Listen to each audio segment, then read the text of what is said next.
வண்டலூர் மக்களே உஷார், இரவு நேரங்களில் வெளியே செல்லாதீர்கள்.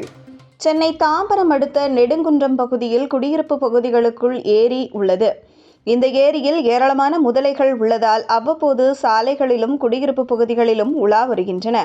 இதனால் அப்பகுதியில் மக்கள் அச்சத்தில் உள்ளனர். தொடர்ந்து கடந்த மாதம் பெய்த கனமழை காரணமாக முழு கொள்ளளவை ஏரி அடைந்ததால் அதிலிருந்து 6 அடி முதலை ஒன்று இரவில் சாலையில் இருந்து ஏரியில் செல்வதை அவ்வழியாக சென்ற வாகன ஓட்டிகள் பதிவு செய்தது பதற்றத்தை ஏற்படுத்திய நிலையில் அடுத்த 4 நாட்களுக்கு பிறகே அதே சாலையில் 9 அடி முதலை ஒன்று படுத்திருப்பதை கண்ட வாகன ஓட்டிகள் வனத்துறையினருக்கு தகவல் அளித்ததில் அதனை பிடித்துச் சென்றனர். இந்த நிலையில் நேற்று இரவு நெடுங்குன்றம் சாலையில் சிறிய முதலை படுத்திருப்பதை கண்ட அப்பகுதியினர் அதனை வீடியோவாக பதிவு செய்து சமூக வலைதளங்களில் பரப்பி வருவதால் அப்பகுதியில் பரபரப்பை ஏற்படுத்தியுள்ளது. விபத்துகள் நடப்பதற்கு முன் முதலைகளை பிடிப்பதற்கு அல்லது சரியான சுற்றுச்சுவர் அமைக்க வேண்டும் என்று பொதுமக்கள் கோரிக்கை விடுத்துள்ளனர்.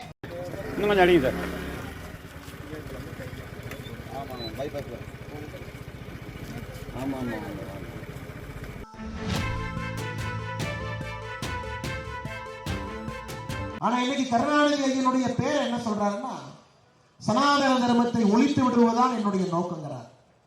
அதனால இந்த ஊர்ல பிறந்த கலைஞர் கருணாநிதி அவருடைய பேரன் உதயநிதி ஸ்டாலினுக்கு ஒரு கேள்வி நான் கேட்கிறேன். ஏப்பா, உங்க தாத்தா பிறந்த ஊர்ல திருவாரூர் தியாகராஜர் கோயிலை எட்டி பார்த்திருக்கீங்களான்னு உதயநிதி ஸ்டாலின் கேட்கிறேன். கோயில் பக்கங்கிற எட்டி பார்த்திருக்கிறீங்களா? தாரகிற நிறுத்தி கண்ணாடி வழியா தியாகராஜர் கோயிலை பார்த்திருக்கிறீங்களா? 9 ராஜகோபுரங்கள், 80 விமானங்கள், 15 தீர்த்த கிணறு, 365 லிங்கங்கள், 86 விநாயகர் சிலை, 24க்கும் மேற்பட்ட உள்கோயில். ஒரு செங்கலை உருவ முடியாது. எப்படி சனாதன தர்மத்தை அழிக்க போறேன்? தியாகராஜர் கோவிலுடைய ஒரு செங்கலை ஆட்டி பார்க்க முடியாது, சனாதன தர்மத்தை ஆட்டி பார்ப்பேன் என்று இந்த ஊரில் பிறந்த கலைஞர் கருணாநிதி அவருடைய பேரன் உதயநிதி ஸ்டாலின் சொல்றாரு. பாருங்க, எத்தனை கோயில்கள் இருந்தால் மாண்பருக்கு பாருங்க. 9 ராஜகோபுரம், 80 விமானம், 15 தீர்த்த கிணறு, 365 லிங்கம். ஒரு நாளைக்கு ஒரு லிங்கத்தை வழிபடுவதற்கு 365 லிங்கத்தை பிரதிஷ்டை செய்திருக்கக்கூடிய கோவில் நம்முடைய திருவாரூர் தியாகராஜர் கோவில். எப்படிங்க சனாதன தர்மத்தை ஒழிப்பாங்க? இந்து தர்மத்தை எப்படி அவரால் ஒழிக்க முடியும்? மக்களுடைய வாழ்வியல் வழிபாடை எப்படி அவரால் ஒழித்து கட்ட முடியும்? இவர்கள் பேச்சு திருவாரூரை முன்னேற்றுவதை பற்றி பேச்சு கிடையாது. கடைசியிலிருந்து 5வது இடத்திற்கு எப்படி மேலே கொண்டு செல்லலாம் அதை பற்றி பேச்சு. தமிழகத்தினுடைய உற்பத்தி திறன்ல 1% கீழே நம்முடைய தாத்தா பிறந்த மாவட்டம் இருக்கு, அதை எப்படி 5% ஆக்கலாம் அதை பற்றி சிந்தனை. சனாதன தர்மத்தை ஒழித்து காட்டு. அடுத்த முறை திமுக காரங்க யாராவது உங்களிடம் 2024 பாராளுமன்ற தேர்தலுக்கு வாக்கு சேகரிக்க வந்தால் திருவாரூர் கோயிலுடைய ஒரு செங்கலை நீங்கள் ஆட்டி பார்க்க சொன்னீர்கள். அப்படிப்பட்ட மகிமை இருக்கக்கூடிய அந்த மண்ணிலிருந்து தேர்ந்தெடுக்கக்கூடிய ஒரு குடும்பத்தினுடைய பட்டத்தலைவரசர் இன்னைக்கு சனாதன தர்மத்தையும் இந்து தர்மத்தையும் வேறொரு பெண் சென்னையில மாநாடு ஓட்டு பேசிக் கொண்டிருக்கின்றார். இந்த மண்ணு சாதாரண மண்ணு கிடையாது. எங்களுக்கு நாமெல்லாம் பெரிய பாக்கியம், நீங்கள் பாக்கியம் செய்திருக்கின்றீர்கள், இந்த மண்ணிலே பிறந்திருக்கின்றீர்கள்.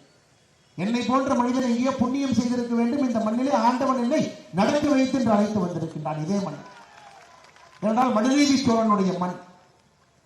தன்னுடைய மகன் தவறு செய்த பொழுது உங்களுக்கு தெரியும், தன்னுடைய மகனுக்கு மரண தண்டனை கொடுத்த ஒரு அரசன் வாழ்ந்த மண்.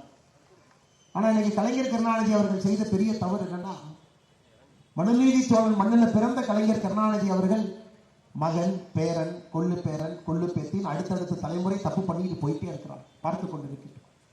தமிழகத்திலே தவறுகளுக்கு பஞ்சமே இல்லை. ஒரே ஒரு குடும்பம், கோபாலபுரத்தினுடைய குடும்பம், பட்டத்திலவரசராக வரக்கூடிய குடும்பம், எல்லாத்தையும் அவங்களுடைய சொத்தை எடுத்துக்கிறாங்க. பேச்சிலே ஏளனம் தெரிகிறது, பேச்சிலே கர்வம் தெரிகிறது, பேச்சிலே ஆணவம் தெரிகிறது. சாமானிய மக்களை மதிக்கக்கூடிய தன்மை அந்த கோபாலபுரத்தினுடைய குடும்பத்திலே பிறந்திருக்கக்கூடிய பட்டத்திலவரசர்களுக்கு வரவில்லை. ஏன்னா அவங்க தாத்தா மாதிரி கஷ்டப்படும். கலைஞர் கருணாநிதி அவர்கள் கூட ஊரா ஏறி போகணும். ஊரில் இருக்கக்கூடிய சத்திரத்திலே படுத்து ஒரு கட்சியை வளர்க்க வேண்டும் என்று கருணாநிதி அவர்களுக்கு இருந்த எண்ணம் இன்னைக்கு பேர குழந்தைகளுக்கு. அதனால்தான் நான் சொல்கின்றேன், எங்களுடைய நோக்கம் என்பது திராவிட முன்னேற்ற கழகத்தை அழிப்பதற்கு நாங்கள் யாரும் இல்லைங்க, சாதாரண மனிதர்கள் இந்த கட்சியில் இருப்போம். திராவிட முன்னேற்ற கழகத்தினுடைய காலம் முடிந்து விட்டது என்பதை உணர்ந்தவர்கள் பாரதிய ஜனதா கட்சி. ஏதோ ஒரு காரணத்திற்காக ஆரம்பிக்கப்பட்ட கட்சி உங்களுடைய தன்மையெல்லாம் இழந்து சமூக நீதி